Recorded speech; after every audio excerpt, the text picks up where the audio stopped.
¿Cuáles, cuáles son los problemas o cuáles son las problemáticas que ve la gente en el trabajo que requieren respuestas que las teorías y los modelos que estamos utilizando hasta ahora no nos han dado? Esta es la estructura, mi estructura es súper simple. Yo hablé con el Carlos y tengo aproximadamente 30, 45 minutos para hablar. Yo hablo harto, así que le agradecería a Oscar que me señalice en algún momento. La idea es posicionar primero la discusión, porque, como yo les decía antes, hay un tema que tiene que ver desde dónde uno habla, qué es lo que uno reconoce como un problema antes de hablar de que algo requiere atención. Lo otro tiene que ver con los niveles de análisis, que para mí son importantes porque los problemas no son simplemente esa onda brockeriana de los 90, que la gente habla de que el 80%, que sé yo cuánto, son problemas de la gente. En realidad, los problemas son problemas de sistema. Hay sistemas que facilitan que las organizaciones hagan cosas y de alguna manera generan que los trabajadores o los profesionales, como uno quiera llamarlos, en organizaciones, se comporten en la manera en que lo hacen como actores dentro de un escenario. Um, y el escenario organizacional nunca es un escenario lineal, y hay algo importante desde el punto de vista de, hay cosas que las organizaciones antes no les importaba, que ahora no pueden evitar tener que mirarlas de frente. La pandemia viene siendo el ejemplo primordial de la importancia del nivel de análisis, porque antes, cuando fallecía alguien, había un proceso de, de alguna manera, que pasaba muy privado. La gente no habla de la muerte en los lugares de trabajo generalmente, por lo menos acá, la gente no habla de la muerte. Ahora es inevitable hablar de la muerte y ahora es necesario hablar de la muerte, porque hay gente que ha terminado en circunstancias en las cuales las organizaciones han tenido que acomodar eh, cosas que han pasado en la vida. Entonces, la separación entre lo privado y lo público ya no es tan específica como era antes, o como las organizaciones de alguna manera quisieron que fuera. Y de ahí emerge el tema de las megatendencias. ¿Qué cosas ven las organizaciones que necesitan atención en este momento histórico? Yo creo que las megatendencias, y hay que decirlo, no son cosas que nacieron de la nada, no nacieron ni siquiera después de la pandemia, tienen años construyéndose. Las desigualdades que ahora son esenciales para mover hacia adelante las organizaciones, los trabajos, la economía, vienen de antes. Nosotros hemos estado enfrentando, y yo voy a hablar de eso cuando hable del tema de los niveles de análisis. No son cosas que efectivamente nacieron de un día para otro. Y yo creo que es fundamental entender que eso significa que las cosas que escribieron en los 70, en los 80, en los 90 y en los 2000 todavía van arrastrando problemas no resueltos que ahora se reconfiguran como problemas organizacionales con otros nombres en algunos casos. El posicionamiento. Algunos de ustedes pueden haber visto o no mucha conversación sobre VUCA. VUCA, yo lo puse en inglés porque en español hay una palabra que no, que no encaja con la U. Tiene que ver con volatilidad, incertidumbre, complejidad y ambigüedad. Antes, cuando la gente hacía esos mapeos de cuáles eran los problemas que enfrentaban las organizaciones, se enfocaba en dimensiones: problema tecnológico, problema legal, problema eh, de personas. Ahora se habla de dimensiones de problemas, y ese posicionamiento de la discusión es importante desde el punto de vista de eso. Crea una interconexión entre los temas de discusión. Porque, por ejemplo, el tema de la volatilidad asociado al cambio, asociado al tema dinámico, asociado a la inestabilidad, pero los cambios tienen que ver no solamente con los cambios organizacionales, sino con los cambios que pasan en el mundo. Eh, Cuando yo mencionaba los niveles de análisis, voy a repetir algo que voy a decir en ese momento.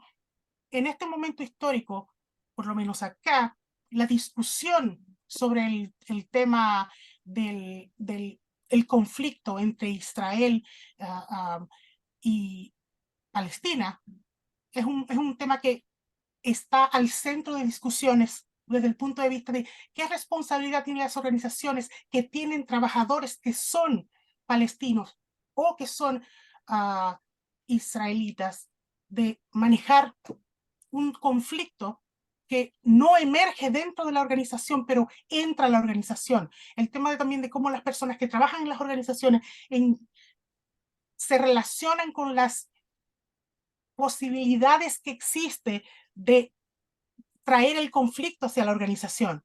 Entonces, esos cambios tienen que ver más que nada con la posibilidad que tiene la gente de traer nuevas narrativas a las organizaciones que antes no existían, porque la gente entendía que la organización tenía que enfocarse en el trabajo. Y eso no ha cambiado, pero la separación entre lo que es trabajo y lo que a mí me importa, y yo también traigo al trabajo, es importante. El tema de la volatilidad de manera específica tiene también que ver con el tema extremo.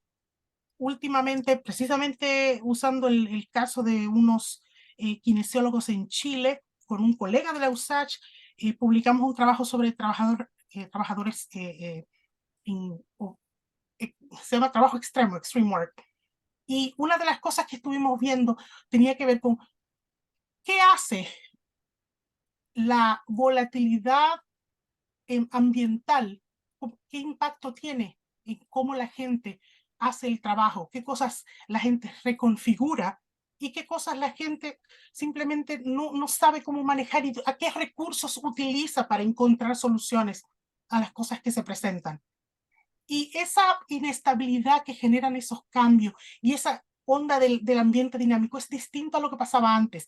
Antes se centraba la discusión de la volatilidad en el tema de los mercados exclusivamente. Ahora se ve algo mucho más multidimensional porque el mercado de por sí está de alguna manera colapsado y financieramente en recuperación. Sin embargo, las relaciones también en los lugares de trabajo se han quebrado.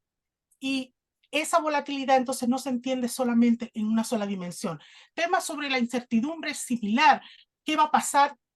Mucha gente perdió el empleo durante la pandemia, pero mucha gente también tomó otras decisiones en relación a qué quería con su vida durante la pandemia. Yo voy a hablar después del tema que se ha popularizado mucho hablar del quiet quitting, y es importante entender que lo desconocido no solamente afecta a los individuos, sino que también afecta a las organizaciones, porque en este momento histórico el contrato psicológico genuinamente es un concepto poco válido. Es útil para una cosa, pero no es tan válido como era 20 años atrás. Había una percepción efectivamente de pensar en el futuro, en un trabajo, y eso empezó a cambiar generacionalmente. Pero ahora, a través de generaciones, o sea, no necesariamente pensando en la generación más de trabajadores que entran al campo laboral, pero pensando en trabajadores que están en media carrera, la gente igual se está cuestionando qué sentido tiene esforzarse tanto para empleadores que efectivamente no ven más allá de lo que son los intereses organizacionales. Y yo creo que hay mucha gente que habla de que antes los trabajadores tenían eh, más lealtad.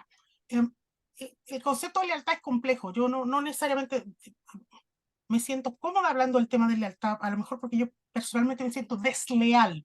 Yo encuentro que uno vende su esfuerzo y por eso le pagan. No es un regalo organizacional, ni tampoco es un regalo de mi trabajo. Y de alguna manera, ese tipo de mentalidad transaccional, a pesar de que en el pasado era vista como hoy, uno tiene que ser un poco agradecido que uno tiene un trabajo, la realidad es que ahora, viendo cómo se han sucedido las cosas, no hay ese nivel de lealtad. Y esa incertidumbre significa que la gente, por un lado, de alguna manera, acá le hablan de un awakening, una suerte de despertar en relación a cuál es la real o cuál es el real interés que tienen las organizaciones en construir organización y cuál es el interés que tienen las personas en construir el tipo de organización que otros tienen en esa visión. El tema de complejidad tiene que ver con el manejo del caos y también los distintos factores de análisis y la relación entre actores. Particularmente la relación entre actores es importante porque a pesar de que hay una orientación individualista en el mercado neoliberal, viene siendo el empleador y el trabajador, la realidad es que también hay cosas que no han muerto y yo pienso que los actores, la complejidad del actor es mucho más multidimensional ahora. Por ejemplo, en algunos lugares de trabajo, yo trabajo en un lugar que es así en realidad, hay personas que trabajan en el lugar y que yo veo diariamente que no son pagadas por mi empleador.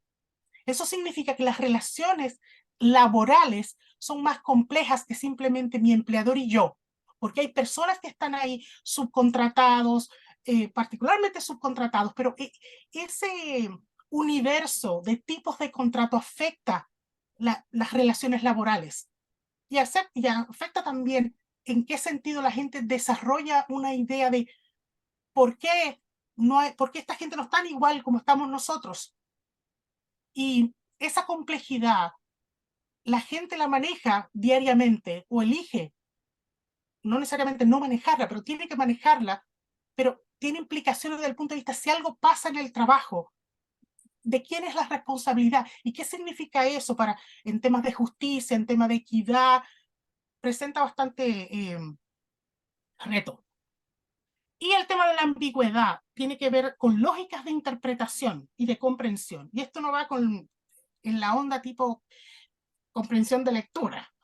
Tiene que ver con el tema de múltiples interpretaciones, porque efectivamente los lugares de trabajo están llenos de personas que son distintas, no porque son distintos, no son flacos, no son gordos, no son altos, no son bajos, pero en temas educacionales, en temas socioeconómicos, todas las características socialmente construidas. Y esa ambigüedad en tema interrelacional y interrelation, el tema de relaciones entre personas trae complejidad desde el punto de vista de cuál mensaje una persona da a otra. Si yo estoy a cargo de un grupo de personas, cuando yo doy un mensaje de algo que tiene que pasar en el lugar de trabajo, ¿cómo se interpreta? ¿Cuál es el proceso de decodificación para grupos a los cuales mensajes particulares pueden resultar no opresivos, pero ponerlos en desventaja o demostrar falta de consideración por las realidades de los particulares que experimentan en el trabajo? Y de alguna manera, acá en el Reino Unido particularmente se usa el tema de entender el privilegio. Se menciona mucho. Yo no necesariamente, hablando con colegas latinoamericanos, la gente no tiene necesariamente eso a flor de piel cuando estamos conversando, pero acá se usa mucho eso. Y yo tengo que decir eso también usualmente, porque a pesar de que yo investigo gente que están en posiciones de desventaja laboral, yo personalmente no puedo decir que estoy en una desventaja laboral, a pesar de que yo tengo otras características personales que también me ponen en una desventaja. Yo soy una inmigrante, soy una mujer de color. Eso en un contexto puede ser yes, es un foco de desventaja, pero también yo tengo otro privilegio a nivel de trabajo donde yo trabajo, cómo trabajo, educacionalmente tengo privilegio, la clase donde eso me posiciona. Entonces esas cosas en los lugares de trabajo están adquiriendo mucho más relevancia y hay que pensarlas al momento de articular qué es un problema de recursos humanos. Niveles de análisis. Yo he mencionado algunas de estas cosas, así que las digo súper rápida. Antes, yo siento que la discusión se enfocaba mucho en las organizaciones. Todavía se enfoca mucho en las organizaciones porque las tendencias generales emergen en las organizaciones y se encuentran ahí. Sin embargo, yo creo que hay que pensar también desde el punto de vista de cuál es la trayectoria. Yo decía antes que las cosas vienen desde un punto, no nacen de la nada. Nosotros hemos visto dos, o más de dos, pero yo pongo dos, pues la que más cercana, crisis financieras globales. Luego, el tema de la crisis climática, y yo no estoy hablando de que vino en ese momento, pero ¿cuál fue el centro de discusión? El centro de discusión después de la crisis financiera global se tornó hacia la crisis climática. Ahora, un tiempo atrás, con el tema de la pandemia y ahora con el tema de las guerras. Eso significa que a nivel macro los intereses organizacionales se articulan en función de personas alrededor de estos temas.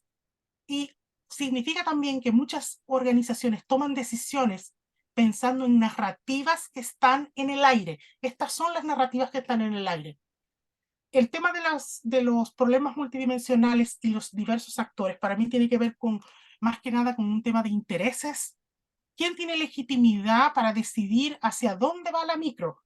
Y las organizaciones en algunos casos tienen poder porque porque determinan políticas internas, pero también uno tiene que entender que hay, por ejemplo, en países como Reino Unido, donde hay legislación que es problemática con el tema de la migración, la construcción del migrante, en este caso como hay mucha discusión acá en tema de el colapso de los servicios públicos, como resultado de la migración.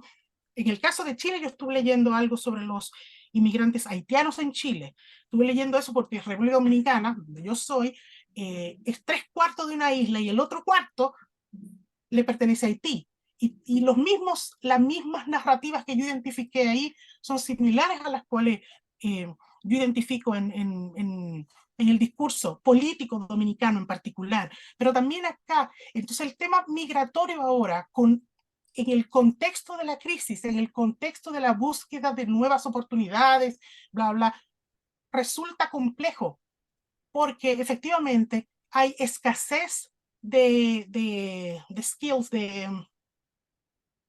escasez de competencias, para no son competencias, pero skills. Hay escasez y donde los inmigrantes llegan, traen competencias, pero también traen otras cosas que de alguna manera hacen que la percepción de la igualdad en el mercado sea distinta para los que son locales al mercado. Yo no voy a entrar necesariamente en ese punto de manera específica, a pesar de que yo lo encuentro súper interesante, pero con el interés del tiempo, más que nada, sí. Um, a nivel organizacional hay gente que habla de que estamos en recursos humanos 4.0. Eso tiene que ver con el tema de la industrialización o la industria, no la industrialización, el movimiento desde la industrialización hasta lo que viene siendo el ambiente organizacional basado en el conocimiento. Gregorio Pérez ahí en los puede hablar más de eso que yo. Y este 4.0 habla de qué significa. Si nosotros estamos hablando de conocimiento, a la vez estamos tratando con el tema de más uso de tecnología, inteligencia artificial, cómo se armoniza la demanda de ese discurso con el tema de que estamos hablando de algo muy especializado que se supone que no es replicable. De hecho, con unos colegas nosotros editamos un número especial de una revista en el 2017, donde hablamos de las mismas cosas que estamos hablando ahora otra vez. Parece que no avanzamos, porque ya para esa fecha se hablaba, y nosotros identificamos 4 tendencias. El tema del cambio de la estructura del empleo, el tipo de participación y composición de la fuerza de trabajo, la organización del trabajo y la utilización de la fuerza de trabajo. Y eso tiene que ver con feminización de algunas ocupaciones, masculinización de otras, el tema de disparidades en pago, particularmente cuando tiene que ver con disparidades de género en salario, y también cómo eligen los empleadores manejar la crisis en relación con contrataciones, desarrollo de personas, lo que la gente habla de administración del talento y esas cosas. Y la realidad es que en algunos casos la discusión se perfila como algo donde nunca vamos a estar de acuerdo. Por un lado, la gente dice que los empleadores tienen el poder de cambiar la narrativa y hacer organizaciones de manera distinta. Por otro lado, los empleadores sostienen que de alguna manera crear flexibilidad en el empleo a través de distintos tipos de contratos es una manera de ayudar a la gente.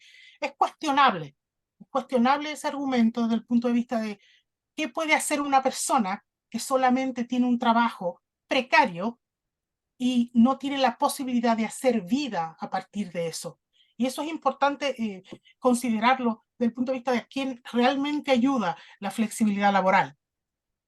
Está el tema de las nuevas tecnologías, no solamente desde el punto de vista del cambio hacia la economía del conocimiento, pero también qué implicaciones tiene eso para los puestos medios. En muchos casos, la investigación sugiere que los primeros que vuelan cuando hay un problema y hay que deshacerse de gente son los que están en el medio, porque es más fácil. Los de arriba no se van a ir, y los de abajo son necesarios en un sentido más que los del medio. Sin embargo, la gerencia de línea, que es la del medio, igual sigue siendo fundamental, como ese mecanismo que está hablando o hace el trabajo de traducción entre el tope y el resto. Sin embargo, muchas de las discusiones de nueva tecnología tratan de alguna manera de reducir el rol de mucha gerencia de línea. Y eso es importante porque a nivel de análisis, eso es algo que es puramente organizacional, es una decisión organizacional, no tiene que ver necesariamente con posición. Por ejemplo, el tema migratorio, hay leyes que las organizaciones tienen que cumplir. Una cosa es si hacen lobby o no para tener influencia en cómo opera eso, para que haya un flujo de competencias, por ejemplo. Eso lo pueden hacer, pero al nivel macro no hay nada que decir respecto de qué decisión toma una organización, de a quién quiere contratar y a quién quiere eliminar. A nivel individual, la autonomía de los trabajadores ha cambiado. La gente efectivamente dice que no nomás, y bien por ello, yo diría. Hay el tema del quiet quitting y la idea de acting your wage, que viene siendo, yo no pude traducir eso pensándolo, pero es como actuar de la manera en que el salario, es como cuando alguien dice, soy muy por encima de lo que a mí me pagan para hacer. Y entonces esa noción de mantenerse en ese esfuerzo calibrado o, percibido como un compromiso limitado, es una tendencia que es sí o sí. Y genuinamente hay gente que está hablando de simplemente trabajar por las horas que le pagan, porque la mayoría de los trabajadores, sobre todo los trabajadores profesionales, los trabajadores manuales, otra historia, pero los trabajadores profesionales llevan trabajo a la casa, hay toda y eso ha sido históricamente la realidad. El punto está a la medida en que la gente ya no siente que vale la pena ese nivel de esfuerzo para lo que recibe de vuelta. Por otro lado, hay discusiones sobre la pandemia de salud mental. Y más que hablar de salud mental, la gente habla ahora de bienestar mental. Y el bienestar mental tiene que ver con no solamente lo físico y lo mental, pero también lo emocional. Desde el punto de vista de qué significa para una persona enterarse que gente que trabaja con ellos murieron, por ejemplo. Yo hablaba antes del tema de cómo la pandemia ha impuesto discusiones. La muerte es un tema para mí súper importante, porque precisamente tener esas conversaciones con colegas fue cuático. No es nada natural. No es natural hablar de la muerte. Yo creo que todos podemos enfrentar, pero escuchar genuinamente varias veces, y eso pasó durante la pandemia, las historias, es dramático, y uno se pregunta, o sea, ¿a qué punto vamos a hablar de otra cosa y el momento no llegaba de hablar de otras cosas, porque eso era lo que dictaba la vida y lo dictó por mucho tiempo? Hay algunas personas que hablan de que eso, las organizaciones tienen que responder a ello ahora, por el tema del trauma post-pandémico. Y eso es algo que antes, no necesariamente, yo no recuerdo nunca haber visto ni cuando estudié en el magíster, ni lo menciono yo en mis clases. Yo hago clases sobre Strategic Human Resource Management y no es algo que yo haya mencionado antes, ahora tengo que mencionarlo, porque efectivamente es parte de la narrativa organizacional y de discusión de lo que pasa en recursos humanos. Hay alguna gente que relaciona eso con otras discusiones que tienen que ver con el buen vivir. Estas discusiones del buen vivir se han desarrollado en América Latina primordialmente, y mirando el tema de la relación con el medio ambiente. Es una relación muy extraña. ¿En qué sentido? Es extraño tomar ese concepto que tiene que ver con entender la naturaleza y vivir de manera sostenible y llevarlo a las organizaciones, pero es un ejercicio interesante desde el punto de vista analítico. ¿Qué significa que yo trabajo en un lugar y me preocupo de ver ese lugar como un lugar que no solamente merece que me consideren a mí como una persona productiva, pero que también haya una suerte de, no responsabilidad social, pero respuesta social a mis circunstancias? Finalmente, Yo creo que estas son las 5 megatendencias que yo identifico como las más importantes, porque hay más cosas que la gente habla, pero desde mi punto de vista estas son las que yo identifico como las que veo más en la discusión y en las cosas que yo leo y las cosas que investigo. A lo mejor también eso influye. Uno siempre se orienta hacia las cosas que hacen más sentido. Por un lado está la revolución sociotécnica, alguna gente habla de la transformación digital. Y lo interesante es que la mayoría de la gente se enfoca particularmente en el tema del uso, no sé, el uso de robot. El robot es lo de menos. Los robots no se van a llevar los trabajos, em, pero, pero hay un tema que sí tiene que ver con la interfase entre el humano y el robot. Eso lo dijeron hace muchos años ya, en los 80, estuvo en discusión el cyborg. Ahora el tema es que lo vemos.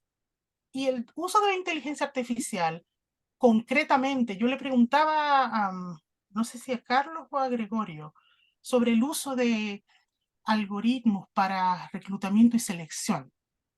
Yo lo veo eso con frecuencia porque con mis alumnos acá tenemos un sistema donde los alumnos tienen ¿cómo se llama? Un advisor académico, es un rol pastoral. Y como parte de esas discusiones, yo tengo que hablar con mis alumnos sobre cosas que tienen que hacer, presentarse entrevistas cuando están en el último año, y hay muchos de ellos que han aplicado a esquemas de graduados, y la primera entrevista es en línea y es básicamente con un bot. Y es una experiencia. Hay muchísimas cuestiones, uno las puede hacer en línea también para practicar, qué sé yo, pero es una experiencia desde el punto de vista de interpretación, de emoción, interpretación de lo que la gente dice, el tema de cómo se entiende el tono, cómo se interpreta, todo un cuento que pone en desventaja a un gran grupo de gente. Y sin embargo, las organizaciones lo están usando porque es una manera muy fácil de específicamente salir de una suerte de candidatos inicialmente. Hay un tema también que tiene que ver con seguridad. En países como el Reino Unido, donde hay regulación respecto del uso de la información, yo genuinamente no sé si es el caso en Chile, y sé que en otros países, conversando con algunos colegas, no hay ese tipo de regulación, pero en el Reino Unido eso presenta otro tipo y en Europa yo diría, porque el tema si alguno ha escuchado el GDPR, hay un tema que tiene que ver con lo que cuenta como información personal y dónde esa información se guarda. Donde se usa el cloud, hay un tema de inseguridad respecto de el ataque, los cyberattacks. Mi universidad precisamente tuvo un cyberataque en el verano y ahí fue un drama, que se perdió, que no se perdió y que se accedió y cambiar todo y cambiar los sistemas. Y mientras más uno utiliza cuestiones que de alguna manera ponen mucha fe en estos sistemas que efectivamente no son infalibles, esos riesgos vienen desde el punto de vista de información médica, por ejemplo, de información sobre cosas de personas que la gente puede ser que no quiere que otra persona vea, pero están en lugares donde pueden ser hackeados, donde se pueden perder, donde se pueden abrir, etc. Otro caso tiene que ver para mí con el tema de Agile. Yo nunca he escuchado algo que me dé más rabia que Agile, pero como un tema que viene desde Project Management, es muy popular, sobre todo en el IT, en el área de tecnología, y también en cuestiones que tienen que ver con investigaciones de cuestiones de mercado, por el tema de es muy similar a lo que es los High Performance Work Systems, los sistemas de trabajo de alto desempeño. Ojalá esa sea la traducción. Y algunas de esas cosas tienen mérito desde el punto de vista de refinar, o no de refinar, pero de lograr una suerte de desempeño que sea efectivo. El problema es que tratan de robotizar procesos y hacer la manera de pensar frente al proceso de una manera que no considera que la gente tiene otras sutilezas en la manera de trabajar. La filosofía Agile, sin embargo, es súper popular. Es un mercado de consultoría donde hay mucho dinero. Yo tengo un estudiante doctoral que está haciendo una investigación precisamente sobre Agile y la idea es que nadie sabe exactamente lo que es, pero es una terminología popular que habla de una forma de pensar el trabajo. Es complejo pensar que hay una forma de pensar el trabajo, pero de manera, yo me pregunto si eso tiene el potencial de localizar la discusión, de contextualizarla. Una vez, y con Carlos siempre me ha hablado eso, porque yo le decía que cuando yo estaba en Chile había muchas cosas que se hacían a la chilena. Y eso, esa noción de pensar la forma de pensar el trabajo, tiene que ver con la manera en que efectivamente hacemos las cosas en el contexto en el que estamos. Pero hay algunas cosas que no cuadran en algunos modelos en relación con eso. Sin embargo, el tema de Agile sigue ahí y la gente está tratando de determinar qué significa en distintos contextos. Luego viene el tema para mí de Green HR, que yo no sé si se le llama, debería ser recursos humanos verdes, pero eso suena horrible. Tiene que ver con temas, no sé cómo se llama en realidad, genuinamente. Debería saber cómo se llama en español, pero no sé. De sostenibilidad ambiental y temas de responsabilidad y responsividad. Yo no sé si esa es la palabra también en traducción, pero una cosa es la responsabilidad social, social responsibility, y la otra es social responsiveness, que tiene que ver con el nivel de la rapidez de respuesta. Y esas son dos discusiones que son interesantes desde el punto de vista de qué estamos hablando, qué queremos que la gente haga. Y hay una suerte de confusión respecto de qué significa. Por ejemplo, acá la gente siempre habla en la universidad, en Manchester y en muchos lugares, de reciclar, de, qué sé yo, que uno ande. Y yo que vengo de un país pobre, he reciclado mi vida entera. Porque efectivamente, si uno tiene un tachito, lo usa para otra cosa, no necesariamente, si uno ve que tiene potencial de algo, lo usa. Entonces, esa noción, de alguna manera, desde mi punto de vista, a nivel, al nivel micro, es vista como un problema de primer mundo. Porque en los países pobres, la gente no se puede dar el lujo de botar las cosas, trata de arreglarlas. Entonces, esa discusión es interesante. Yo he tenido esa discusión en conferencias con gente que trae la discusión de no, cómo podríamos ser sostenibles y podríamos reusar. Y yo pensando, uno reusa, siempre ha reusado. En el contexto en el que yo me he manejado, la gente siempre reusa. Lo que hacen las organizaciones de alguna manera es mapear actividades en relación con los objetivos de desarrollo sostenible. Esos 17 objetivos, inclusive es súper fácil. Si ustedes me buscan a mí en el website de la universidad, al fondo de mi perfil, ahí dice cómo se mapea toda la investigación que yo hago con los 17, no con todo, pero cómo los mapeo yo. Y es un ejercicio que las organizaciones hacen ahora. En algunos casos lo hacen con la gente y en otros casos lo hacen como parte de la organización. Hewlett Packard, ejemplo, hay millones, pero sobre todo las que son las que trabajan con hardware, son las que tienen más interés en esto, porque son las que más producen waste. Y algo interesante en relación con esa onda del Green HR es en qué medida eso se puede medir. ¿En qué medida uno puede decirle a una persona que el desempeño que hace de su trabajo tiene también que ver con la capacidad que tiene de pensar verde o de pensar en esas? Y la pregunta es cómo uno hace esa medición. Concretamente, yo la podría hacer viendo a ver, qué sé yo, si la gente, cuánto papel pierde. En el contexto en el que vivimos ahora, hay decisiones que la gente puede tomar en su hogar que tienen que ver con maneras sostenibles de vivir que no se reflejan en las organizaciones. Entonces, esa transición es difícil de ver y difícil también de utilizarla en la organización para tomar decisiones respecto de cómo manejar a las personas. La discusión más importante que yo he visto es la idea de hacer que el trabajo que la gente hace y en la evaluación de desempeño o el cualquier conversación sobre desempeño se incluya algo que tenga que ver con sostenibilidad.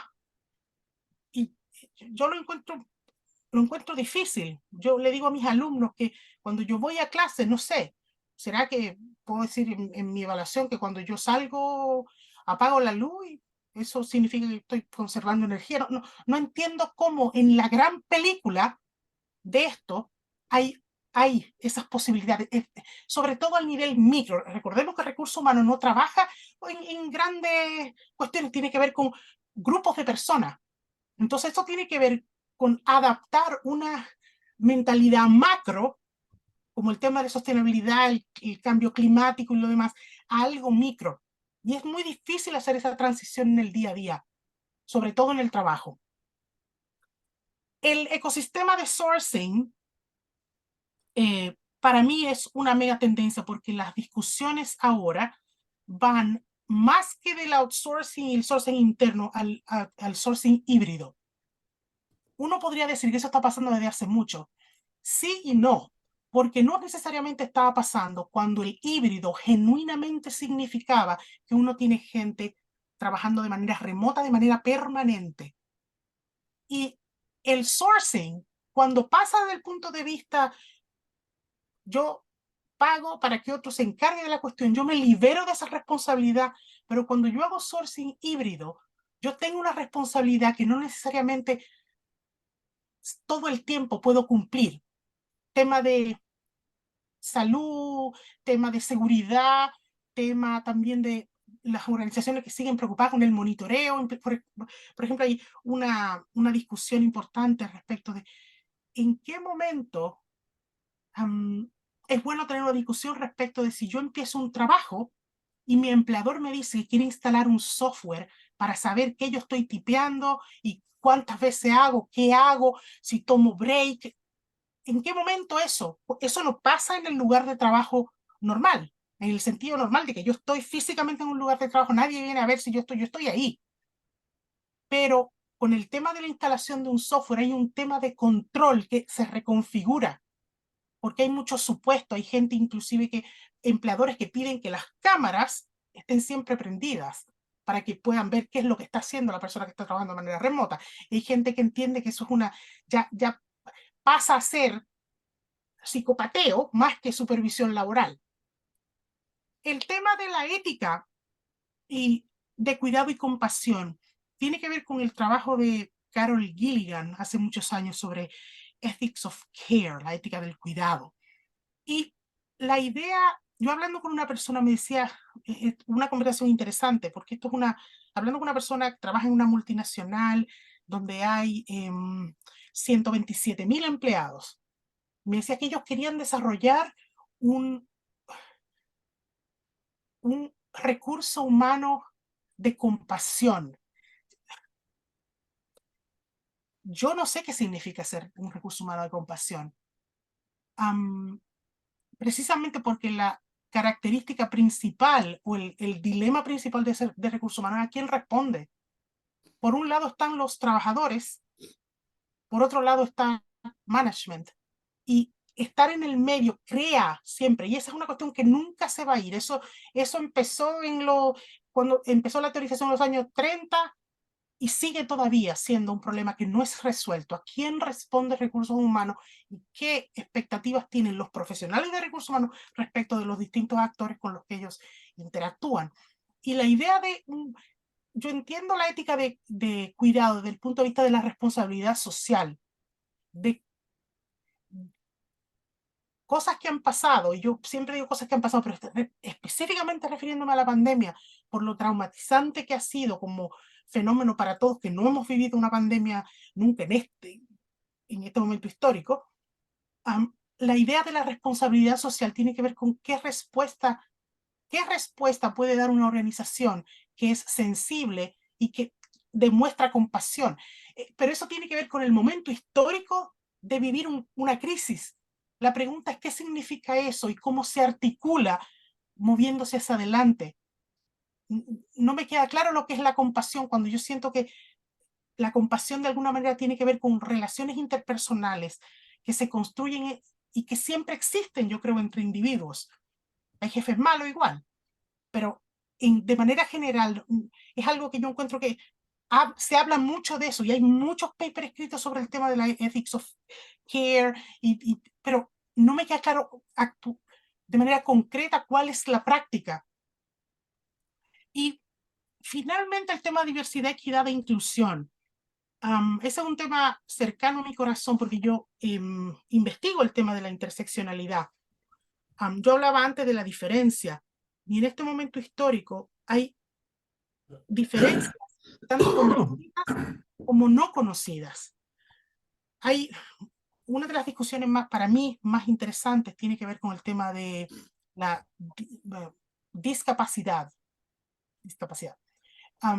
Porque la gente asume que solamente la discapacidad que uno reconoce de manera visual es la que existe. Acá en el Reino Unido hay una discusión muy interesante respecto de la construcción social de la discapacidad, más que nada, de qué punto de vista nosotros miramos lo que significa y el mismo uso del tema de la terminología discapacidad, ¿qué implica eso? Y también cuáles son las expectativas que tiene la gente respecto de lo que pasa en un lugar de trabajo. Un empleador, por ejemplo, tiene en el Reino Unido la obligación de hacer lo que vendría siendo ajustes como necessary adjustments, como ajustes que sean necesarios para facilitar que una persona con discapacidad pueda hacer su trabajo.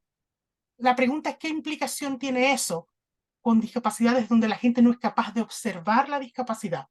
Y ahí la discusión a nivel de megatendencia yo creo que tiene que ver con articular, hay las personas que discuten cuestiones descoloniales, que me interesa también eso, hablan de saberes otros, y eso es uno de los saberes otros que nosotros no hemos articulado bien, porque nosotros igual tenemos una comprensión limitada de la diferencia. Hay mucha gente, yo estaba conversando con un colega para un libro que estamos trabajando, y me hablaba de que el colega decía hay que incluir indigeneidad. Y el tema de la indigeneidad es entendido de manera distinta en distintos contextos. Sin embargo, para él era el tema del saber local. Y entonces yo pienso como ya, cuando uno piensa en la palabra indígena, yo, desde la postura en la que estoy, yo no estoy pensando en gente blanca que están tratando de investigar su pasado. Esa no es, yo pienso en conquista, tengo otra cosmología para darle sentido a esta discusión. Entonces, los problemas de equidad y los problemas de diversidad, desde un punto de vista, uno tiene que entender desde el punto de vista en que está mirando esa diversidad y de manera construida contextualmente. Es complejo. Cuando yo llegué a Chile en 1998, hace muchos años de eso, alguien me dijo que yo iba a tener dificultad reconociendo a la gente porque eran todos iguales, todos se parecían. Y eso me lo dijo un dominicano, muy amigo mío, que vivía en Chile antes de que yo llegara.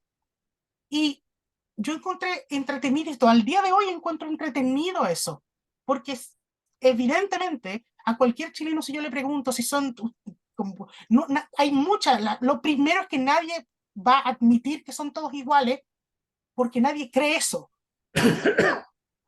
Entonces, es absurdo pensar que todos somos iguales, pero yo entiendo de dónde venía eso desde el punto de vista de la diferencia, porque cuando nosotros llegamos a Chile, no había mucha gente de color que nosotros identificamos que fuera de ascendencia negra en Chile. Mi amigo es un hombre negro dominicano, y esa clasificación de la diferencia tenía que ver con un posicionamiento particular, que nosotros dos sí entendimos.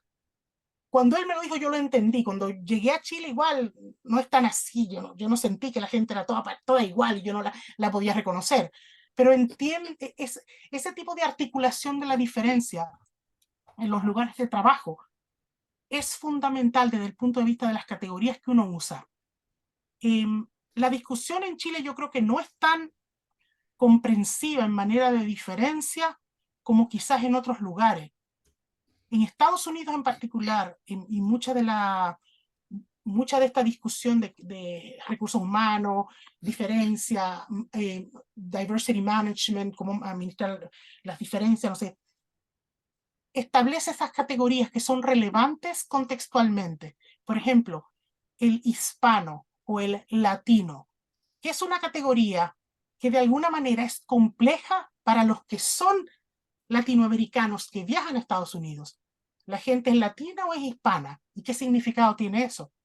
Y de alguna manera, la construcción de la diversidad desde el punto de vista de la necesidad de administrarla, habla de que hay algo en la gente que necesita ser domado para que funcione en una organización y no llame la atención. Esa es una discusión importante porque se conecta con el tema de la equidad y la inclusión.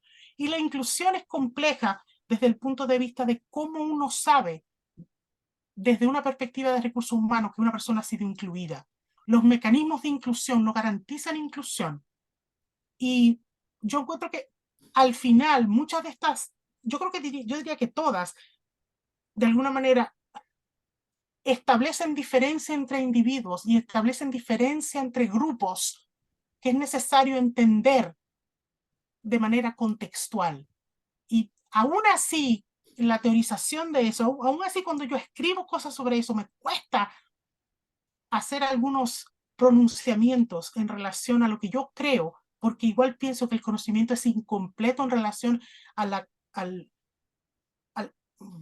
decir, a la colectividad, no a la colectividad, pero como al conocimiento aceptado colectivamente o construido colectivamente, porque nosotros no tenemos discusiones claras sobre diversidad en América Latina.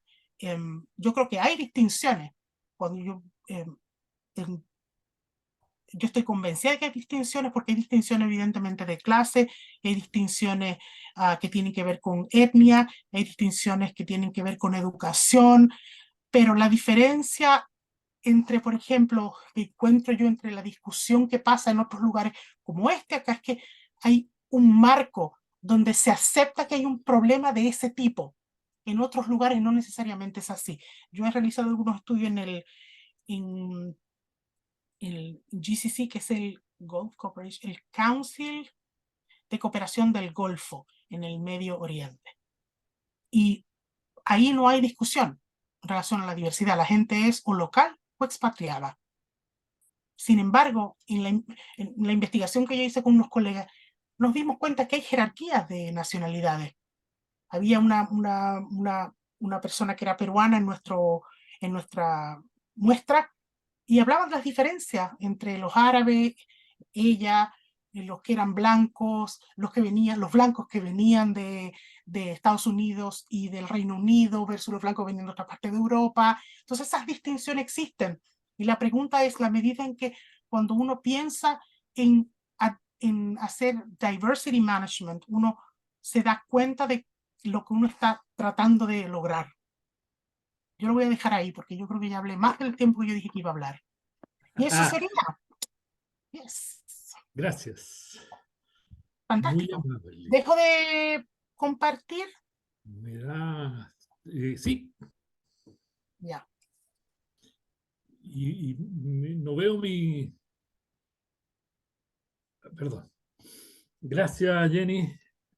Ha sido grato volver a escucharle sus elucubraciones, sus derivas, cómo va caminando por distintos espacios del conocimiento. Y ahora vamos a hacerle algunas preguntas que nos han llegado, pero antes de darle curso a las preguntas de tercero, voy a partir con las mías, porque me resulta más cómodo y lograré respuesta antes que se nos termine el tiempo. La primera, hay tres o cuatro cosas que me interesaría conversar. La primera tiene que ver con esto de la responsabilidad social y una cosa que usted llamó responsividad. Lo dijo en inglés muy elegantemente, pero en fin, entendemos de qué se trata. Yo, a ver, la primera cosa que diría que la responsabilidad social siempre apareció como una cosa muy genérica, como cuáles son las cosas que las empresas podrían hacer más allá de la ley, de lo que la ley le exige.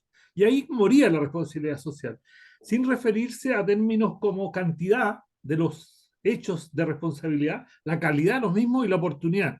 Y cuando usted habla de responsabilidad, me da la impresión de que es ponerle ese contenido. ¿Ya? No es solo aquello que podemos hacer más allá de lo que la ley nos exige, sino cuánto, que, en qué calidad y la oportunidad. ¿Es correcto la interpretación? Yo diría que sí. El tema tiene que ver con que cuando habla la gente de responsabilidad social, o sea, la responsabilidad social puede ser lo que uno quiere que sea. Si yo me tomo una foto y acá ha pasado, las empresas, acá, yo pongo a mis alumnos a hacer un ejercicio que yo encuentro que es súper entretenido. Yo, no sé, a lo mejor ellos no lo encuentran entretenido, que vayan a los websites de las grandes corporaciones y vean los statements de responsabilidad social. Todas tienen uno, todas. Sí, Pero son esas mismas empresas las que después uno investiga que tienen violaciones contra los trabajadores, violaciones de derechos humanos, no necesariamente a la cuestión más básica de derechos laborales, sino derechos humanos. Yo creo que la discusión sobre responsividad, yo no sé si eso es responsiveness, como tiene que ver con qué tan rápido responden y qué es lo que hacen de manera concreta. Entonces, de alguna manera, trayendo ese tema de, ¿cómo se dice? Accountability. con lo que uno responde, sí. Exacto. ¿Qué están haciendo? Más Ujú. que decir que nosotros estamos haciendo. Pero, yo odio las métricas, pero eso es una métrica.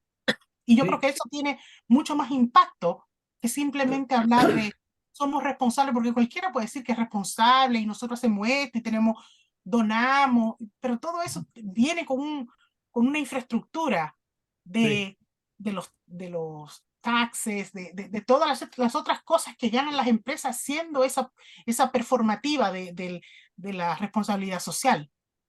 Claro. Mire, otra cuestión que me llamó la atención fue eso de los recursos humanos verdes. Mm, Y a lo mejor en la Gran Bretaña no se nota tanto algunas cosas más o menos obvias, pero en Santiago, usted recordará la ciudad de Santiago, lo extendida que es, y los tiempos de traslado que involucra para un trabajador corriente ir de su hogar a su lugar de trabajo. Eso estaría también, pues, sería parte del Human Resource sí. Stream.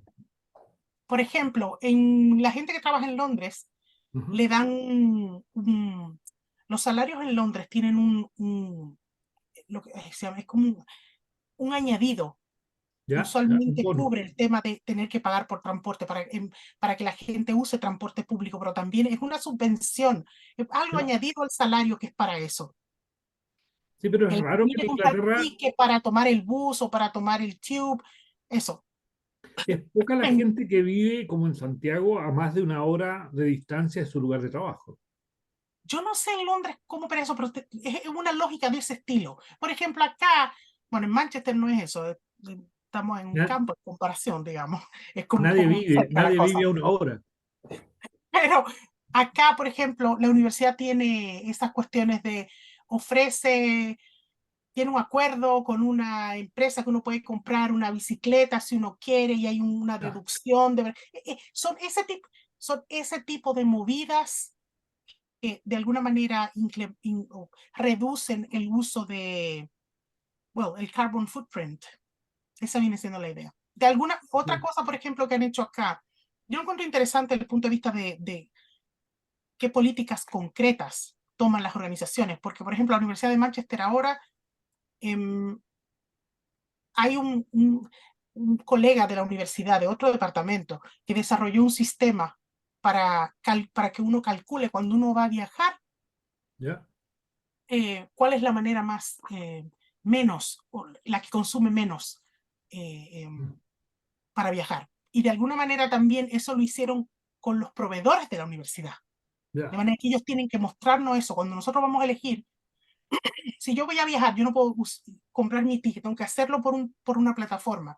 Y cuando voy, me dice ahí cuáles son las que son La huella más de efectivas carbono. para mí. Claro, entonces hay todo un cuento que tiene que ver con un trabajo integrado que lo hace recursos humanos con otros actores dentro de la organización. Ahora, en otro ámbito de cosas, en Chile estamos en la discusión de la extensión de la jornada laboral al sector público. y en el sector privado ya hay un proceso de cambio que va a llevar al año, no sé, 3, 4 años más, a que la jornada pase de 44 a 40 horas semanales. Yo Ya. entiendo que en Inglaterra deben estar en 36, ¿no? En general, ¿no? Eso es treinta parte y del mito. siete 37 llegando a 45. Pero, claro, claro.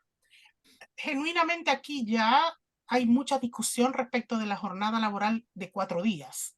Ya, Yo conozco gente que ha solicitado eso, pero no es algo que está implementado ya. es una cuestión que tiene que ser de alguna manera negociada individualmente. Ah, Pero ya. hay conversaciones sobre eso, porque en algunos países del continente Sí. ya existe la jornada de 4. Alemania. Sí. No, esto se lo planteaba por una cuestión que usted señaló respecto de la relación entre empleo y otras acciones, familia, actividad Mm. política, recreacional, etcétera. Entonces, que había una discusión de cómo uno articula el tiempo laboral con otras actividades que tienen que ver con el desarrollo integral de la persona, cosa que en nuestros países, en el tercer mundo y al final de América Latina, está muy lejos de ser una preocupación prioritaria, aun cuando lo están algunos grupos. Eh, ¿Cómo se articula, ¿no es cierto?, el mundo del trabajo con la vida? Entonces, justamente le decía yo, esto tiene que ver con lo que decíamos antes del traslado. Si alguien se demora 2 horas de traslado de ida y dos de vuelta, en más 9 horas, entonces es imposible que pueda articular con alguna otra cosa. De ahí la necesidad de reducir la jornada laboral. Ahora, ¿cómo eso se ha ido, cómo se ve, a ver, por lo menos en la conversación, si no en la implementación, cómo se ve la vinculación entre lo que hago en el trabajo y cómo se visualizan las otras dimensiones del desarrollo integral de las personas, como parte de la actividad de recursos humanos, como concepto, teniéndolo por lo menos como referencia, como mapa? Yo creo que yo creo que no se ve claro, que no se ve, yo creo que hay un tema que tiene que ver con decir este discurso, porque Mm, suena un buen discurso. El mm, problema está en cómo uno traduce eso con las prácticas de administrar personas. El principio de administración de personas significa que yo tengo un set de prácticas que yo utilizo. No son prácticas que la gente, uy, mira qué chévere, y vamos a hacer esto. No, yo utilizo prácticas para administrar el recurso que yo tengo. Entonces, de alguna manera, esa noción, yo encuentro que la separación entre trabajo y casa, o trabajo y hogar, o trabajo o vida laboral y vida personal, se perdió durante la pandemia. Yo estoy en mi casa ahora y me he pasado, estuve haciendo clases desde mi casa acá. Entonces hay un cuento que tiene que ver con cómo uno entiende el espacio privado como un espacio que ya no es tan privado como era antes para claro. ciertos grupos laborales. A mí, hay un tema que tiene que ver con, alguien hablaba de la pandemia como una pandemia en los académicos, una pandemia de clase media, Mm, porque hay sí, gente que puede darse el lujo de estar desde su casa transmitiendo, hay gente que no tiene el espacio para transmitir para ningún lado, y trabajos donde no hay posibilidad de hacerlo de manera remota. Pero yo encuentro que la discusión es una discusión que es inevitable, que las organizaciones tienen que empezar a decir eso, pero a mí no me queda tan claro que han hecho nada concreto, porque es que las prácticas, por ejemplo, instalarle una cámara a una persona para mm, saber en qué anda, qué está haciendo, y que una cuestión que calcula cuánto la persona está tipeando, toda una suerte de métrica, y hay software para eso que ya están en el mercado. sí, Y la mundo pregunta es, feliz. eso, ¿qué mensaje manda eso en relación a Eh, la casa se convierte en un lugar que no es casa? Porque hay Claro. cosas que no pueden pasar en el contexto de ese nivel de control. Claro, eso nos va a llevar en algún momento a la discusión más de fondo que tiene que ver con la libertad como fenómeno individual y colectivo.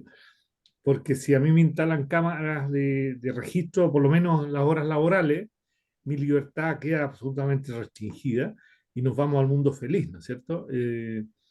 Y si además hay cierta disponibilidad en las horas no laborales, entonces es complejo. Y si agregamos las cámaras de seguridad en las calles, en las plazas, etcétera, etcétera, etcétera, estamos entrando en un tema que entra en contradicción con los fundamentos de los modelos de desarrollo económico. Mm. el Yo, liberalismo económico tiene como eje fundamental la libertad del individuo. Entonces, resulta que estamos yendo exactamente en a la confrontarnos de frente. Bueno, pero eso será para otra conversación. Hay otra cuestión que usted desarrolló en distintas dimensiones que tiene que ver con la inclusividad. Ujú, Eh, Acá, cuando uno escucha inclusividad, la discusión que la pusieron, yo diría, en los últimos años los movimientos feministas, tiene ujú. mucho que ver con LGTB+, y no con una cuestión que es fundamental y mucho más histórica, que es la inclusión de las personas con capacidades diferentes, cualquier distinto nomás, Neurodiversidad. con la diversidad real, ¿no es cierto? La pregunta que siempre yo le hago, sobre todo a mis amigas feministas radicales, es si aprendió el lenguaje de señas para hablar con los sordos y se aprendió braille para poder comunicarse con los ciegos. Y la verdad es que nadie ha iniciado una campaña de aprender braille y ni menos, ¿cómo se llama? El lenguaje de señas para los sordos. Y sí estamos muy preocupados de que el único gay que tenemos en la oficina no sea maltratado, no se le hable fuerte porque es de cristal.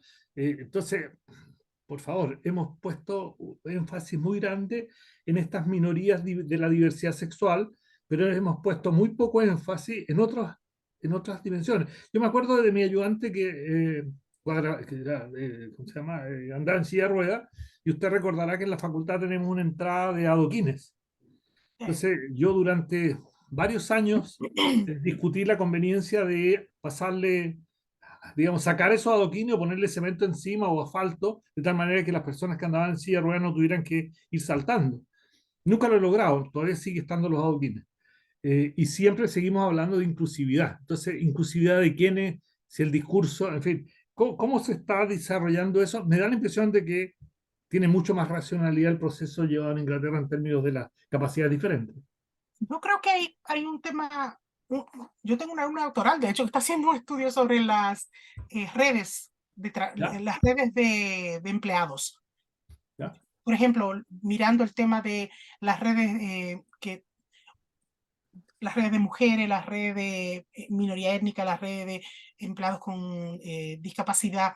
Y el argumento que yo tengo es que ese tipo de distinciones son divisorias, porque ¿Ya? crean una suerte de lo que llaman hay una feminista interseccional que se llama Nira Yuval Davis, que hace una distinción entre bueno, el trabajo que busca la solidaridad entre los grupos y el trabajo que se enfoca en una suerte como de olimpiada de la opresión. ¿Ya? Porque separando los grupos, lo único que se logra es que los grupos que tienen más voz o que se sienten con más espacio público, con más airtime, son los Ujú. que efectivamente luchan por su causa. No Claro. hay, y alguien hablaba de eso con todo el respeto por la diferencia, diciendo que mientras hay un Pride ¿Ya? establecido, un festival Pride, no Mm. hay uno de disability. Entonces hay un ¿Ya? tema ¿Ya? que tiene que ver con que como no hay coalición entre estos grupos, y yo creo que eso no tiene que ver con los grupos en sí mismos, yo creo que tiene que ver con la estructura de los sistemas de apoyo a esos grupos. Y las organizaciones es muy fácil decir, yo tengo un grupo para esto, si usted se identifica como tal, vaya hacia acá, pero eso no crea solidaridad para resolver problemas. ¿Ya? Una feminista que me dijo, y yo estoy de acuerdo, una persona oprimida, somos todos oprimidos, porque al final hay un tema que tiene que ver con que hasta que me toque a mí, hasta que me Claro. toque a mí, todo el mundo se va a poner viejo, y hay un tema que tiene que ver con cómo se entiende la vejez en las organizaciones, por ejemplo. No deja Entonces, de ser curioso. hay un tema que tiene que ver con entender que hay cosas que van a llegar y que no me afecten a mí ahora, no significa que no me van a afectar en el En algún futuro momento. personal, pero desde el punto de vista de la justicia social, yo creo que afectan igual a todo el mundo. Pero Y mire, creo que también, disculpe, tiene el tema de, al final, uno estudia, por ejemplo, recursos humanos, y no todo el mundo, yo seguí el camino académico, hay mucha gente que sigue el camino de trabajar en recursos humanos. Esa gente va a tener que tomar decisiones respecto de esto. Y sí, yo creo claro. que ahí es que está el punto. En Pero Jenny, realidad, lo que no usted, me afecta a mí no existe. Es claro, una... pero desde un punto de vista absolutamente técnico de recursos humanos. Usted recordará que a fines de la década de los 50, principios de los 60, Recordará. recordará, porque usted estudia, recordará que en los Ya, libros leyó qué es lo que ya. ocurría en esa Usted época. estaba jugando ya No, no, grandecito, yo ya digamos nomás. jugaba. Se enfoca en lo que se llamó en su momento el enfoque sociotécnico, de Ya, poner a las personas a realizar aquello para lo cual eran más capaces, donde podían claro. dar su mejor aporte. Entonces, si usted va a la discusión de esa década, de fines de los 50, principios de los 60, no se habló de los disabilities, se habló de que las personas todas éramos distintas y por lo tanto uno podía tener mejor rendimiento pensando en la normalidad estadística. Sin Mm. embargo, si uno va al fondo del asunto, uno podría decir, mire, lo que no estamos haciendo es aplicar lo que ya decíamos en la década de los 60, poner a las personas según sus capacidades en el puesto adecuado. Pero eso parece muy socialista también. Piensa que yo no estoy de acuerdo con eso, porque yo encuentro quién decide para lo que da una persona. No, no, pero si por ejemplo mi amigo Luis, que es ciego y que es abogado, no lo puedo poner a atender público porque se le genera una dificultad, pero él atiende público a través del teléfono al Ministerio de Justicia. Nadie sabe que es ciego. Sí, pero es que el punto es por qué sería un problema que la gente supiera qué es. No, no, no, es más fácil para él. O le pongo Pero el es que caso yo no estoy le de pongo el acuerdo, no caso estoy de de mi acuerdo con hermana, eso, que porque mi yo hermana creo que trabajaba tiene en que... contabilidad, era contadora, llevaba la contabilidad, alguna parte de la contabilidad de la Municipalidad de Santiago, pero ella no podía, llegó al tope de la carrera funcionaria porque tenía que atender teléfono. Mm. Entonces no puede atender teléfono porque es sorda. Hay un tema que tiene que ver con entender la diversidad en la neurodiversidad. Ya, ya, ya. Nosotros estamos acostumbrados a pensar en personas y categorizarlas de manera esencialista, que si ¿No? una persona, no sé, hablemos de la ceguera, que el ciego es ciego de una. Acá, por ejemplo, existe, y en todas partes, de entender lo que es ser ciego desde el punto de vista de un rango que ¿Ya? permite ciertas actividades y otras no. El Sí, tema claro. que yo encuentro que es problemático es que el empleador usualmente no está pensando en ese nivel Ah, de sutileza, sí. de sutileza, no piensa en lo granular, piensa como en Claro. grupo. Sí, sí, Estos son los hombres, estos son las mujeres, estos son sí, estos sí. son aquellos. Y eso es un problema desde el punto de vista de cómo la gente siente que es incluido en discursos que lo esencializan con grupos entre los cuales no comparten ninguna característica, porque lo que se usa para clasificarlo no lo, ellos no se sienten identificados con eso, Claro. ni su experiencia tampoco. Entonces No, yo eh, tengo una visión distinta en relación con eso, pero pienso también que la discusión más que nada se ha enfocado de manera un poco superficial en el tema de la diferencia, porque se enfoca, por ejemplo, yo he tenido varias discusiones con colegas acá sobre el tema del uso de los pronombres, ya, porque mi argumento en relación a eso es que yo entiendo la solidaridad del pronombre, ya. pero el problema es que el pronombre solo no garantiza igualdad, no garantiza igualdad Ah, no, salarial, no hay no la garantiza fórmula. igualdad de oportunidad, no igualdad de progreso. Y yo encuentro que hay que complementar eso con otras cosas, pero hay todo un cuento que tiene que ver con lo políticamente, con lo performativo, lo que se ve y que somos todos super wow, que estamos en onda, sabemos lo Mire, que tenemos que decir y hacer. Y eso desde el punto de vista de recursos humanos es irresponsable porque es el camino mínimo, de lo más pequeño que cumple con algo, pero simplemente es visual y no llega más allá en la profundidad de la desigualdad, por ejemplo. claro, con lo que usted me dice, a propósito de la discusión constitucional en que estamos en Chile en estos días y pronto vamos a tener un plebiscito sobre una Otra propuesta, vez.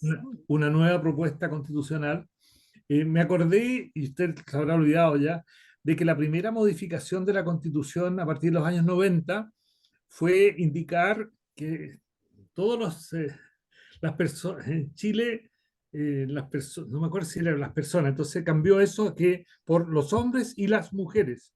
Entonces se puso de manera correcta, haciendo la distinción de hombres y mujeres y no diciendo que los hombres nacen libres en el territorio de la República, sino los hombres y las mujeres.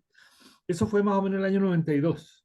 Cuando uno analiza las estadísticas de inclusión, discriminación por masculino o femenino, uno descubre con asombro que algunas informaciones que se entregan, por lo menos en el sector público, muestran una regresión. Hoy día, para el igual trabajo, hay más discriminación a las mujeres que la que había el año 92. Entonces algunos dicen, no, que han mejorado las mediciones, que seguimos siendo, que no ha cambiado nada.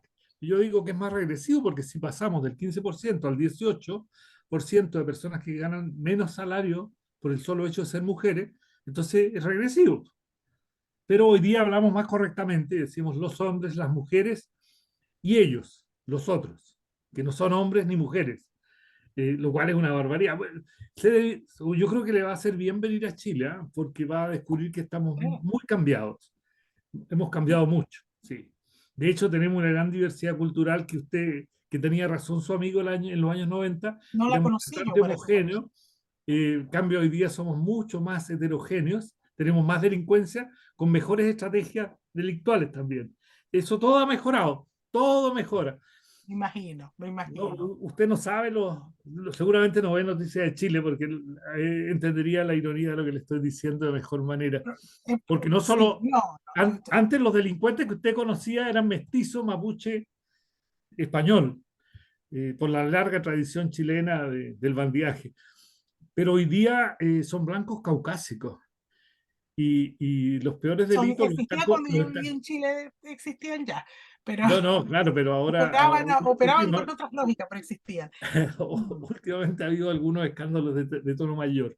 Mire, nuestro buen amigo Jorge Luis Pérez pregunta, mm. para- ¿cuándo hablamos de responsabilidad empresarial, no debería darse esa conversación también en otros sectores de la sociedad? Porque al menos en Chile tenemos universidades y otras instituciones, colegios, centros de estudios, que tienen jornada mucho más extensa que en una empresa, con traslados muy largos, etcétera, etcétera. O sea, no solo el tema está en la empresa, sino en otras organizaciones. Yo creo que sí. O sea, hay algo ahí. Me encuentro entretenido ese comentario porque efectivamente una de las discusiones que tenemos nosotros acá es que la academia, la gente la ve como fuera de la organización, como que es otro mundo. Y Sí, efectivamente, lo peor es hacer clase de cosas que uno efectivamente no practica. Y eso es lo que claro. pasa. Yo creo que sí. Y yo creo que también los modelos los modelos de productividad, sobre todo en academia, son muy, muy, yo diría, exploitative. ¿Cómo se dice eso? ¿Ya? Explotan a la gente, que es un modelo que Eso sí, explota a la gente, sí, sí, porque efectivamente uno se pasa los días haciendo clase o reuniéndose con alumnos, entonces el tiempo de pensar es cuando uno está en su casa, en su después tiempo. que hace todo eso. Entonces Sí, hay un claro. cuento que tiene que ver y el tema de escribir los papers los fines de semana o durante el verano, porque son las fechas en las cuales los alumnos, en el caso de nosotros, los alumnos ya no están. Hay todo un cuento que tiene que ver con la estructura del sector, pero yo creo que tomando ese comentario, yo diría en todos los sectores de la sociedad, yo diría que es una conversación integrada y con sectores de la sociedad, desde mi punto de vista, también tiene que ver con el Estado, porque hay reglamentaciones que las organizaciones utilizan a su favor para establecer prácticas de recursos humanos, efectivamente que no quiebran con la ley, así que estamos todos bien. Mm, Hay un cuento que tiene que ver con en qué medida hay una conversación multi-actores, que claro. no pasa en muchos países. De hecho, bueno, pensando en eso ¿cómo se llama? Las economías de mercado coordinadas, la diferencia entre la economía de mercado coordinada y la economía de mercados liberales, es un ejemplo de Sí, eso. Yo sí, siempre claro. hablo con una colega que vive en Alemania que me cuenta que no, que se reunieron y que el sindicato estuvo presente y llegaron a un acuerdo. Y yo pienso, ¿cuándo? ¿Cuándo va a pasar eso acá? Cuando acá estamos en huelga y en huelga y en más huelga precisamente por esa idea de que es confrontacional, no hay diálogo, no es nosotros tenemos Works Councils, hay todo un tema, hay un antagonismo fundamental en las relaciones laborales. Y eso Tengo, significa también que los profesionales, por ejemplo, no, yo no conozco acá, o sea, desde acá, muchos profesionales que estén unionizados, por ejemplo, porque ya ah, eso es un concepto que la gente lo ve chapado a la antigua, que no tiene mucha, y eso es básicamente entendió el modelo neoliberal de que sálvese quien pueda y sobrevive el que trabaja más duro, como quiere entenderse eso. Claro. Pero yo estoy de acuerdo Ten- que efectivamente ten- todos los sectores de la sociedad. Mm. Tengo dos últimas preguntas que hacerle Mm. y que tienen que ver con dos cosas distintas. Una tiene que ver con la lealtad de los trabajadores, que tiene que ver con Mm. esta cosa de la liquidez de la sociedad, en el sentido que plantea Bauman, que los vínculos se Mm. hacen cada vez más laxos. Claro. Estoy contigo mientras las condiciones que generaron el vínculo siguen vigentes, pero de una manera mucho más dramática que lo que planteaba la teoría política. Es mucho más líquido todo. La gente va y viene, no, y además porque se da cuenta de que, como en algún momento usted lo señalaba, eh, no nos compensan nuestros propios esfuerzos. O sea, por más que yo me dedique a la empresa, me comprometa, finalmente no me compensan de nuevo. Entonces, ¿cuál va a ser la proyección de esa no vinculación y de esa no, digamos, identificación del trabajador con su orgánica? Cosa que se ocurrió en la década de los 50 del siglo pasado. Y la otra tiene que ver con cómo va a impactar esta cosa de la robotización, que ya empezó en la década, en 1900, porque eso es puro Taylorismo. Lo único que cambió es la tecnología. Pero, pero nadie escuchó muy bien, y más bien aplaudimos cuando la gente empezó a hablar del toyotismo, y ahora, y eso es robotización y automatización y es inteligencia artificial en gran medida, pero como estaba acotado a la empresa, o básicamente se pretendía acotado a la industria automotriz, hoy día descubrimos que se puede aplicar a muchas más cosas, incluyendo los profesores que hacen repetición de los manuales, de las malas traducciones de los manuales americanos. Entonces ese profesor lo podemos reemplazar por inteligencia artificial y nos sale más barato. Y eso creo que pasa en todo el mundo. Eh, ¿Qué nos va a pasar? ¿Qué podemos esperar en aquellas industrias donde la mano de obra, sobre todo en el tercer mundo, en América Latina, es de uso intensivo? Y dado que la tarea que ellos hacen es muy mecanizable o es posible robotizar rápidamente, ¿cuál va a ser el impacto que usted visualiza para este mundo de América Latina desde Inglaterra? Y le dejo pendiente para una próxima conversación, porque vamos a tener que seguir lo que pase con el caso de Argentina, que justamente lo que está proponiendo el presidente electo en Argentina, el presidente Milei, es justamente irse en una visión muy radical de todas las problemáticas que usted nos ha planteado. Mm. Gracias. Am- Yo veo las dos preguntas, que voy a empezar por la primera, que dice el tema de la pérdida de lealtad. Yo creo que ¿Ya? los efectos tienen que ver con un incremento en el tema de... Yo creo que hay dos efectos. Por un lado, efectivamente, crea más competencia entre empresas particulares, saber que la gente no está simplemente en esa mentalidad de yo me quedo, que sí, que básicamente como si fuera como la empresa es mi padre, me dio un trabajo y yo lo voy a adorar toda la vida. Eso por un lado. Entonces crea competencia desde el punto de vista de qué pueden ofrecer otras para simplemente llevarse a la gente, llevárselo. Y pasa eso con mucha frecuencia. El tema de las consecuencias, que yo creo que hay que repensar cuáles son los mecanismos de retención. Yo encuentro que es un poco ridículo en este momento histórico que las empresas todavía siguen hablando de que nosotros ofrecemos entrenamiento, bla, bla, bla.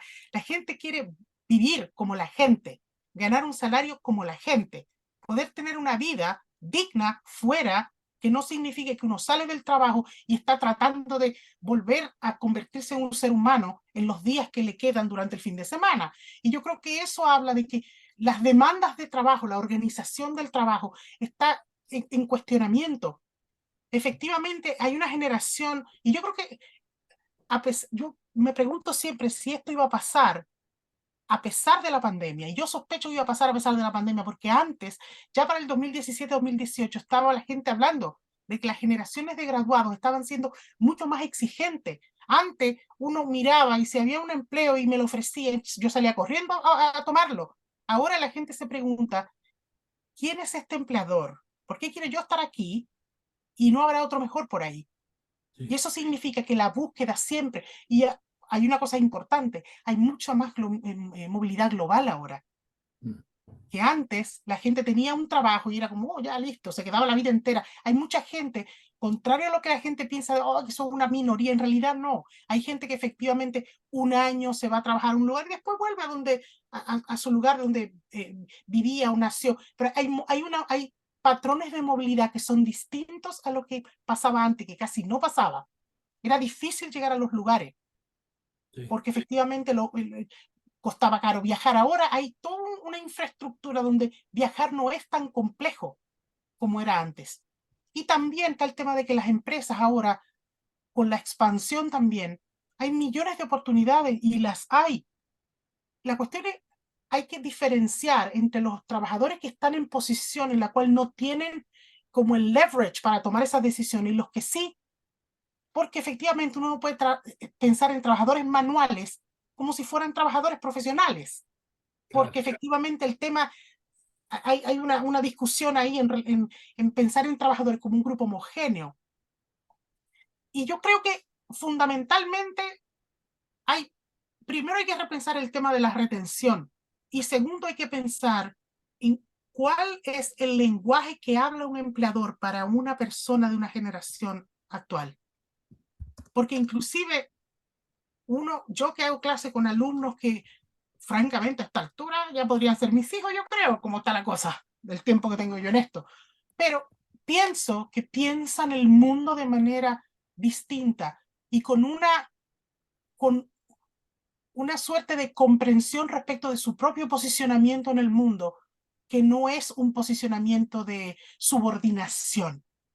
Y yo creo que las generaciones anteriores, incluyendo la mía, estábamos subordinados a lo que un empleador esperaba o quería. Y yo creo que las generaciones de ahora están cambiando eso. Uno lo ve con las protestas de los más jóvenes, con toda una serie como la gente usa la media para básicamente eso del shaming, el naming, Mm. de decir qué es lo que no están haciendo, que deberían hacer, y ese tipo de cosas que hablan de una conciencia social y una conciencia ambiental y humana que es distinta a la de la generación antigua. Y yo encuentro que del punto de vista de que el efecto es que simplemente yo pienso que los niveles de rotación deben estar en algunas empresas donde podrían estar mejor, están peor. Y la gente se sorprende porque después de la pandemia, la gente esperaba, como hoy, la gente desesperada por trabajar porque la pandemia le quitó el trabajo y la realidad no necesariamente ha sido así. Eso es lo primero. En el tema de el uso intensivo de la mano de obra, yo hablaba con una colega sobre eso, que es experta, de hecho, en temas de futuros digitales y eso. Y me decía que la gente, por un lado, ve la transformación tecnológica como algo como lejano, porque pasa, por ejemplo, si uno piensa en industria, la realidad es que las industrias están robotizadas en muchos procesos desde hace mucho tiempo. ¿Cuál es la realidad de esos procesos? Que esos procesos igual requieren una persona que esté ahí mirando lo que está pasando. Y cuando algo pasa, tienen que traer gente para que siga el proceso funcionando. Entonces, hay todo un cuento de que esa infraestructura ha pasado y sigue pasando. Hay otras cosas que tienen que ver con cómo la tecnología está siendo usada para otro tipo de trabajos. Por ejemplo, cuando acá se usa, yo no sé qué tanto o qué tan popular eso es en Chile. Yo hablé con mi mamá, me dijo en República Dominicana no se ve que uno va a las cajas del supermercado y uno pasa sus propios productos y los paga. Hay una persona ahí, porque Sí. siempre hay un problema de que no escaneó, de que qué sé yo qué. Y mi colega me decía, eso no es uso de tecnología, eso es quitarle el trabajo a una cajera para que el propio consumidor haga el trabajo por la cajera. Yo hablo por la cajera porque la mayoría son mujeres en los supermercados. Um, entonces, hay todo un cuento que tiene que ver con entender qué es lo que significa el avance tecnológico. Mm. Hay cosas que tienen que ver, por ejemplo, cuando yo decía al inicio que yo no creo que los robots nos van a quitar los trabajos, hay cosas que no pueden por la sutileza de cómo se maneja y lo que las empresas esperan, no se pueden hacer. No se pueden hacer simplemente, no se pueden robotizar. Y la gente lo ha visto. Por ejemplo, hay un hotel que hay un estudio de caso sobre ese hotel. El hotel es en Japón que estaba usando un robot al inicio. ¿Y hasta dónde llegó eso? Desde el punto de vista de qué otras dinámicas que generó y tuvieron que echar, y entonces tienen el robot, pero también tienen una persona. Entonces hay todo un cuento de entender las limitaciones en relación con lo que un humano espera. Hay procesos en los cuales la robotización puede ser más inevitable porque la interacción con el ser humano no es directa. Pero en los procesos en los cuales mayormente hay interacción con otro ser humano, no pueden ser robotizados 100%. No pueden. Sin duda. Gracias, Jenny. Yo Yo solamente veo le quería... dice Amanda Carrasco raised hand. No sé si eso Ah, significa. sí. Amanda Amanda, Carrasco. yo te Amanda veo. quiere hacer una pregunta, seguramente algún comentario. No sé si Oscar le das la palabra a Amanda. Me parece que en la modalidad No en que lo están, ver- no pueden hablar las personas que están participando Se como yo. silenciaron a todo el mundo en realidad, entonces. No, Eso no, es lo que no, está se pasando puede, aquí. se podría. Ahí está Amanda. Amanda, yo te veo con tus pingüinos, dime. Sí, habla nomás. Eh,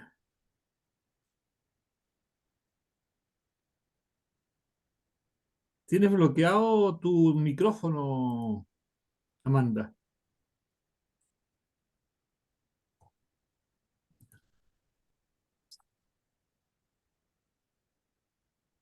No, no pudo activar su micrófono. No, lo que estaba yo recordando, Jenny, es lo terrible que sucedió con alguna innovación tecnológica radical como fue la imprenta en Europa, y donde quedaron miles de escribanos de las abadías sin pega. Ya no había que, los copistas no tenían que escribir la Biblia durante un año de nuevo para sacar un ejemplar que mantenía amarrado. Ahora se podía tener miles de Biblias disponibles. Y al mismo tiempo, eso significó otros impactos tecnológicos. La población general tuvo que aprender a leer, aprendió a leer y escribir, y por lo tanto, perdieron algunos, pero ganó la humanidad. Y en el caso de la tecnología hoy día digital y la robotización y la aplicación de esta tecnología digital al trabajo cotidiano, si bien le cierra puertas a algunas cosas, nos abre otro espacio de libertad y yo creo que la humanidad gana, porque probablemente podamos dejar de hacer cuestiones rutinarias y tener más tiempo de ocio creativo, ocio para la poesía, ocio para la música y ocio para pensarnos a nosotros mismos también. Entonces, claro, va a haber una Mm. época terrible, sin duda, no me cabe la menor duda que va a haber una época terrible. Ese De comentario es un comentario desde una posición sí. bastante privilegiada, en todo caso, No, por porque yo no supuesto. creo que las personas que estén haciendo trabajo rutinario tengan tiempo para después. ¿Quién va a No, pagar las deudas? Yo voy a escribir poemas, por ahí me voy. La cosa no es así. Yo creo que hay un tema que hay que repensar. Bien, sí, es cierto que en algunos casos es, como dice, es inevitable que es mucho más fácil. La pregunta sí. es cuál es la responsabilidad social en relación con cómo nos, cómo nos vamos a hacer cargo de lo que estamos creando a partir de esto. Ah, tiene que ver con la política, sí. Porque Eso. hay un tema que tiene que ver con que estamos creando, estamos reeducando, esa gente va a decir, ya, ¿sabes qué? Ya no hay más pega de esta, pero lo que hay es todo esto otro para que la gente explore otra oportunidad de desarrollarse. Yo no creo Sí. que por ahí va la cosa.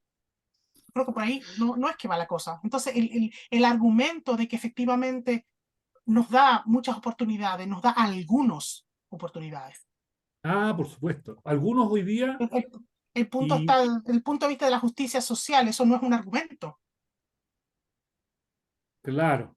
No, no, estoy de acuerdo. Lo que ocurre, Jenny, es que no podemos pedirle a las organizaciones, la empresa, la universidad u otras, que se haga cargo del problema de la sociedad. Porque el problema del orden social, político, económico, tiene que ver con eso, con lo político y lo económico, con lo macro, que excede los límites de las decisiones de los organismos intermedios. como son las empresas. Más allá de que las 10 grandes empresas globales manejen la economía y la política en el mundo, digamos. Pero esa es una discusión que se da en otro ámbito. Yo estoy de acuerdo con lo que usted dice, pero creo que la solución ática de eso va por la vía de la política y no por lo que podamos cada uno de nosotros hacer. Es como lo que pasa a nivel del medio ambiente. Yo clasifico mi basura, reduzco mi, ¿cómo se llama? Mi huella de carbono, pero resulta de que nosotros en Chile aportamos algo así como el 0,15% de la contaminación global. Entonces, aunque nosotros seamos súper ecológicos, súper adaptados, como Costa Rica, que aporta aún menos, entre Estados Unidos y China nos van a matar igual, digamos. Entonces, Claro. no, el Hay, punto hay, es que se hay resuelve en términos políticos. yo creo que el punto se resuelve desde una... Por eso es que yo he hablado de los multiactores y ese ¿Ya? tipo de conversaciones son las conversaciones que son problemáticas. Hablando de ese tema, yo no estoy familiarizada con lo que voy a mencionar, pero lo voy a mencionar igual porque yo estaba hablando con un colega del tema de sostenibilidad y del tema de basura y contaminación y bueno, usted sabe quién es Bruno, así que yo lo puedo decir. Bruno me mencionó del tema de la basura que que la dejan en el desierto en Chile, que es importada. Ah, no, no sé. Salió en el Eso puede ser periódico, una salió en el noticia periódico. Pero eso fake, me recuerda a mí. No sé si fake ustedes se news. acuerdan de John Urry, el sociólogo. Falleció John Sí, Urry. sí, sí, sí, sí. John Urry hablaba del tema de cómo el océano se había convertido en el dumping ground, porque básicamente hay de estos cargos llenos de Ya, basura que ya, llegan a la mitad del océano y ahí lo vacían. Pero efectivamente, como no es tierra de nadie, porque el océano en los lugares donde lo vacían no tiene regulación, así se están muchas empresas deshaciendo de toda la basura que crean, de todo el waste. Entonces, hay todo un cuento que tiene que ver con que esa solución no la puede tomar nadie en particular. Bueno, hay un tema que tiene que ver con irresponsabilidad social, pero desde el punto de vista legal, que es como operan las empresas, eso nadie lo puede regular porque el océano en sí mismo no está regulado. sí. Ahí, esas aguas no pertenecen a nadie. Entonces hay un tema que tiene que ver con multiactores, de la misma manera en que, qué sé yo, el ILO opera con el tema de crear estándares que no son obligatorios, pero generan una suerte de conversación Sí. con actores que sí tienen el poder de implementar estándares. Ese tipo de diálogo es el que yo encuentro que no existen muchas cosas relacionadas con el medio ambiente, relacionadas con otras cosas que son que van más por encima de lo que la organización puede hacer. Y yo Sí. entiendo, o sea, la realidad es que una organización no es una charity, al menos que sea una charity. Ah, Entonces, al final, el modelo en el que funciona tiene que ver con un modelo de, de generación de beneficios para un grupo. El punto ah, está en que después de eso, ¿qué? Esa no puede ser una justificación simplemente para aceptar que es así.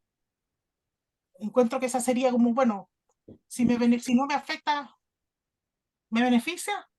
sí. Bueno, yo creo que los temas que ha tocado doctora Rodríguez nos Mm, invitan a pensar en el mundo contemporáneo en sus dimensiones más complejas, en el fracaso de Naciones Unidas de crear un orden internacional que todos podamos respetar y en el cual todos, más grandes y más chicos, podamos vivir dignamente. El problema de la contaminación, el ecosistema, la crisis climática, el problema migratorio, en fin, todos los temas que fuimos abordando que afectan a las organizaciones en lo pequeño requieren de un nuevo marco internacional que evidentemente con la guerra en Gaza o la guerra de Ucrania están demostrando que han sido insuficientes. Lo que usted señalaba de la OIT o ILO, es lo mismo, se generan reglas pero que ya nadie respeta, suenan bonitas, son políticamente correctas. Así que yo aprovecho de despedirla, de agradecerle infinitamente su colaboración. Esperamos que al inicio de nuestro semestre, el año 2024, por allá por marzo podamos volver a encontrarnos con la nueva generación de alumnos que nuestro programa recibirá en el mes de abril, marzo, abril, para presentarles a dónde pueden llegar, pues, a llegar a ser, Informarnos lo más que podamos, bien por nosotros. claro, exacto, y mostrarles cómo se puede tener otro camino para lo que vienen a buscar a la universidad. También se puede llegar a ser parte del staff permanente de una universidad en Inglaterra, siendo latinoamericano, mujer, mestiza, y sin embargo tener el respeto que se merece por sus propias capacidades. Así que infinitas gracias, un abrazo fraterno y estamos en comunicación. Gracias a Oscar por tu apoyo. Gracias. Muchas gracias a todos, a todas las presentes. Junto con estas palabras terminamos la sesión de hoy y desde ya les invitamos a seguir nuestra actividad en redes sociales y en la página web del programa, puesto que estaremos informando novedades y otras actividades dirigidas a toda la comunidad de estudiantes, profesionales y docentes interesados en la temática de gestión de recursos humanos. Así que dicho eso, tengan una excelente semana, que estén muy bien todas y todos. Gracias. Hasta luego. Chao, chao, chao.